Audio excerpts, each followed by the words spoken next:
More now on the US presidential election. With such a tight race, the outcome could be down to just a handful of swing states.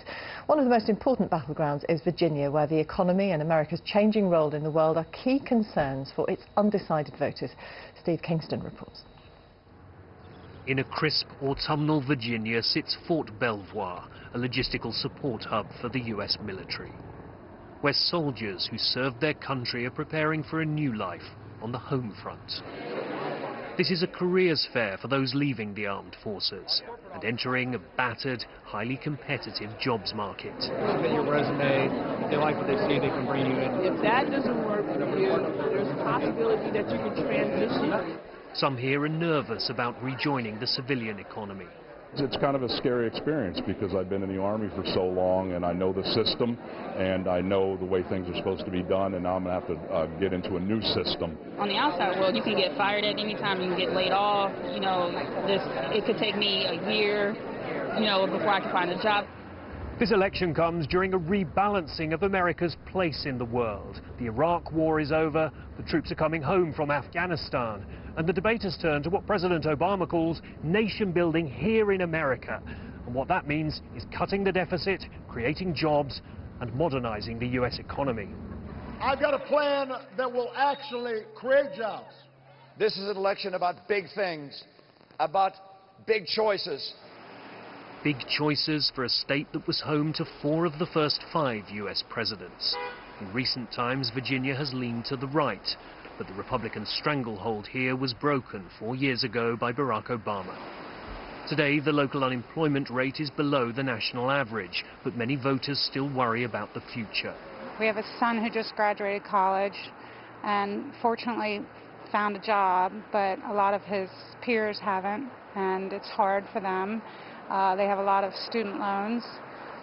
Others fear what they say is an ideological crusade by Barack Obama.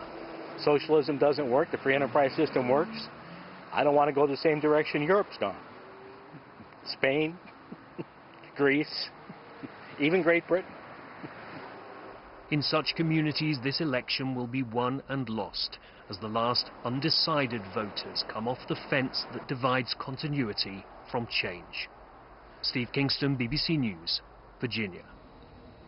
With us now to discuss what's ahead is Tom Rogan from Republicans Abroad and Rob Carolina from Democrats Abroad. Thank you both for joining us here this morning. Tom, first of all, it can't be lost on anybody that after all these months, all these millions of dollars that have been spent, it just comes down to the last precious few hours and a few swing states. It does. Now I think it's all about just persuading those last undecided voters to get out and come onto your side, and also making sure that your base of supporters turn up at the polls, because at this point we've had campaigning really for about 18 months, and it's just about getting that final stretch, pushing through and maximising your chance of victory. How confident is everybody feeling, Rob? Because we hear that the polls are saying it's too close to call and nobody quite wants to commit themselves to who will win. Well, in the Democratic camp, we are very, very confident indeed. We've got very strong positions in most of the swing states, Pennsylvania, Wisconsin, Iowa, Nevada. We've got good positions in Virginia and Colorado. We're well in the lead in Ohio. Florida, we're narrowing the lead that Mr. Romney has.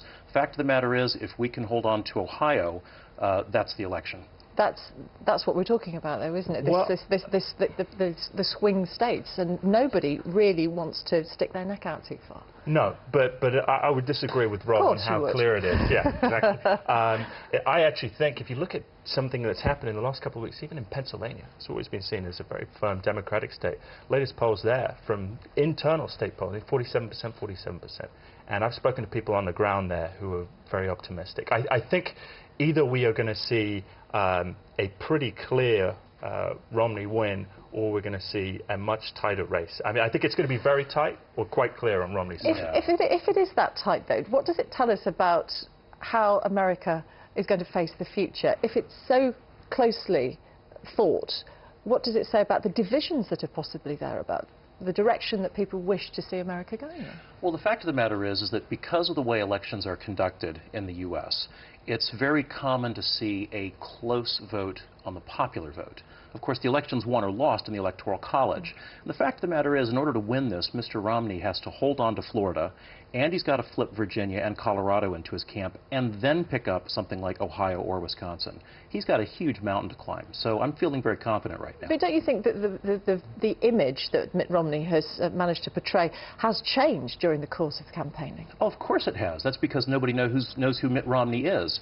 And if you read, they know who the president is. He has a record of failure. He has a record of success. And Mr. Romney, as we saw in the Economist endorsement and the Financial Times endorsement, they both said the same thing. I think that's we don't know who Mr. we don't know who Mr. Romney or the Economist, those wonderful bastions of left-wing liberalism, the Financial Times and the Economist. Yeah, both of them said that we don't know who this candidate is. I mean, the Economist said the best thing that can be said about Mr. Romney is that you can vote for him if you don't believe what he says. Des Moines Register, Iowa paper, which is certainly not a Democrat, which is certainly not a Republican-leaning paper, endorsing Romney. You know. But how much more difficult has it been for the Democrats this time? Because there hasn't been the buzz around the election, has there, that there was in 2008? No, and why hasn't there?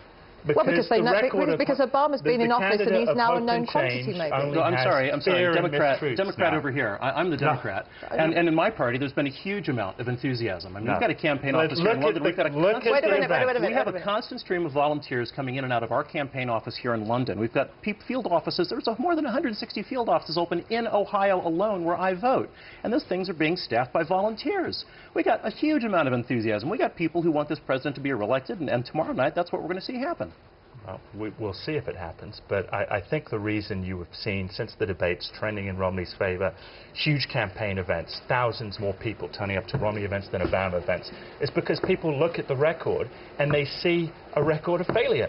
But if it was that much of a record of failure, he wouldn't be doing as well as he is, and in some of the key battlegrounds, President Obama is ahead. Well, I personally, and I'll be honest here, I think there have been mistakes in the Republican campaign. I think too much of the time we have allowed ourselves to be painted as somewhat ideologically extremist in terms of gay marriage. Well, there's a reason for that. Well, no, I think that a loud minority of the party is allowed to dictate the discourse. You're talking about the people like Aiken, okay. you know, these people are morons. They are, you know. Wow. Well, no, it's a big statement to make. It is a big statement to make, but it's true. I think you're talking about the majority of your base right now. No. The majority of the base is concerned about the economy. If you're acknowledging those divisions, is that going to play to your strengths, or is it going to show that you're not unified? I think it plays to strength when you actually look at who is Mitt Romney. Mitt Romney is a Massachusetts moderate who is concerned about the economy, who is concerned about improving people's lives. And people don't think he's a moderate necessarily, do Well, they do think that. I think they've seen in the debates the real Mitt Romney. The Obama campaign have tried to paint him with the Aiken brush, and it hasn't worked. Look at the post-debate trending, and it's obvious. Mitt Romney was the governor of Massachusetts, a left-leaning state, and when he left office as governor, his approval rate was all the way down to 34%.